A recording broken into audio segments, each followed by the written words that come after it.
তাদের মুখোশ খুলে দিতে হবে। শাহবাগ বেশি দূরে না, ওখানে একটি 4তলা না 5তলা বিল্ডিং আছে, ফুলের মার্কেট শাহবাগ মোড়ে যাইয়া দেখবেন ওখানে বঙ্গবন্ধু সমাজ কল্যাণ পরিষদের আওয়ামী লীগের 2টা ফ্লোর ছিল।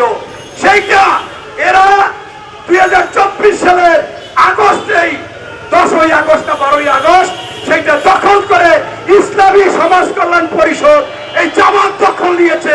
আপনারা গিয়ে দেখেন, এভাবে সারা বাংলাদেশে দখল আছে। বিষয়টা হচ্ছে টুপি আছে, দাড়ি আছে, ইসলাম বলে, কোরআনের কথা বলে, এই জন্য মানুষ একটু লজ্জা পায় ওনাদের বিপক্ষে বলতে।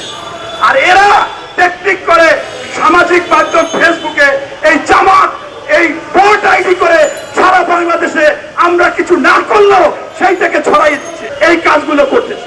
এই জামাত যে একটা ইসলামী দল না, ওই আমাদের মুকুটবিহীন সম্রাট বাংলাদেশের দেশপ্রেমিক আব্দুল হামিদ খান ভাসানী বলেছিল, নীল নদীর পানি যেমন নীল না, এই জামাত ইসলাম না। আমি একটা কথা বলে শেষ করব।